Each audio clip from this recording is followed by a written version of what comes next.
Hey guys, welcome back to my channel. I'm Sharon, and this is Classy Shades Designs.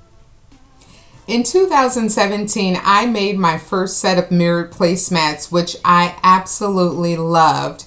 I had some company over and one of the guests accidentally broke one of the mirrors, and so I discarded them all. But this time I'm going to recreate the look, giving it a 2021 twist. The first thing that I did is created a stencil using my Cricut and creating the letter B. Now I purchased these mirrors off of Amazon and they're 15 by 12, but you all absolutely can use the mirrors that are at the Dollar Tree. I just couldn't find them, so I went ahead and went to Amazon where I got 12 in a box for $30. I'll leave it linked below. Because there are no feet or there's no support in the middle, I'm going to add these felt feet to it to give it a little bit of support. But you can see the mirrors from Amazon are a little bit better than the Dollar Tree. They come with feet on them, and they also have beveled edges, so you don't have to worry about cutting yourselves. I went ahead and wiped the mirrors down a little bit before moving to the next step. Even though I know I'm going to get some additional fingerprints on them, I just wanted to start trimming it up a little bit before I applied my stencil to it.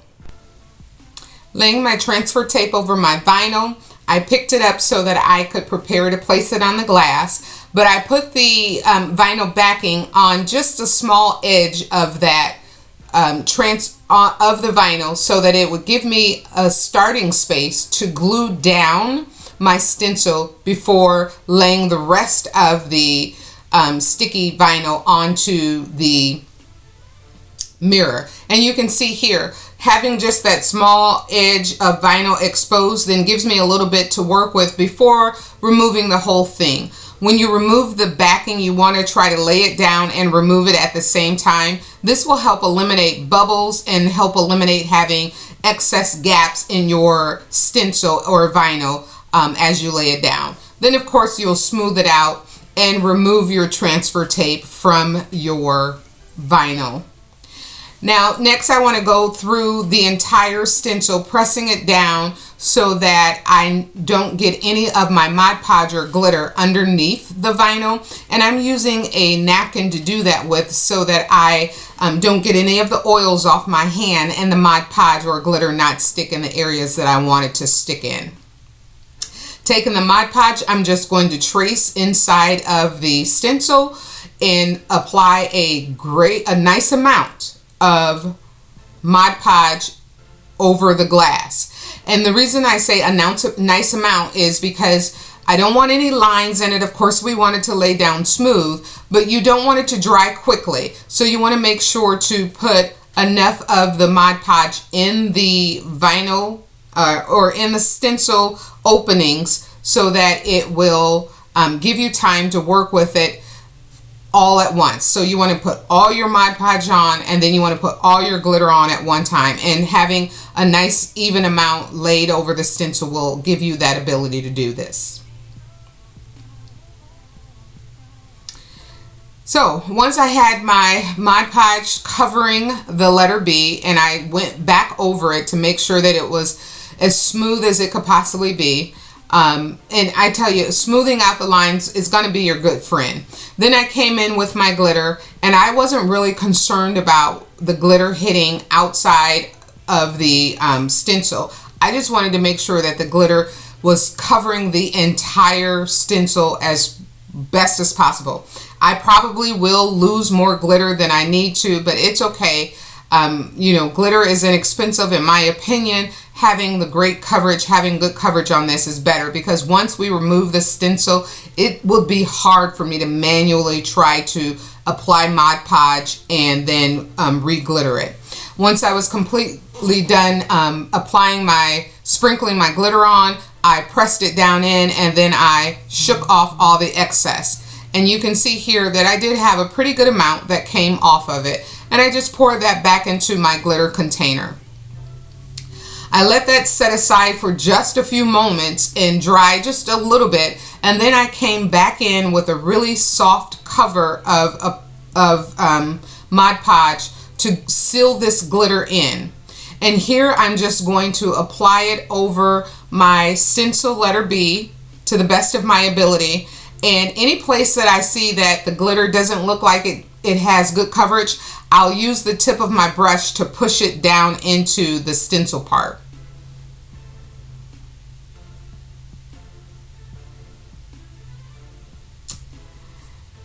So you guys, I hope that you are enjoying this. I really love working with mirrors. I love that they provide light into your home. They make small spaces look larger. And really, mirrors are like a reflection into your heart, right? And so when you see a mirror, you know who you are. I don't mind looking in mirrors. I just think mirrors give such a great reflection. And I love them in my house, flat out. I just love them. I think they make it look classy. What do you think? Do you like mirrors throughout your home? Sometimes can mirrors be too much for you, or do they just add the right amount of elegance? So after I've completed applying my layer of Seal Mod Podge, I don't wait, I go right away and remove the stencil. And here I'm just cutting off so that I don't have to take it in one large piece. I'm cutting it to be able to take small pieces at a time. The reason that I don't wait for the Mod Podge to dry is because I don't want the top layer of seal coat to dry onto the stencil, and then it will pull it off when we try to remove the stencil. So just take your time, remove your stencil, but remove it right away before your glitter dries. Then come into the inside and be careful on this, because you don't want to scratch your mirror and you don't want to ruin your glittered Mod Podge that you have on your letter. So just take your time and peel these pieces off. If you are getting any value out of what I'm adding, if I am adding value to your crafting life, your glam day, then please consider subscribing. I would love to have you as part of the Classy family. But more than anything, hit the like button so that YouTube knows that this video should be recommended to more glam subscribers.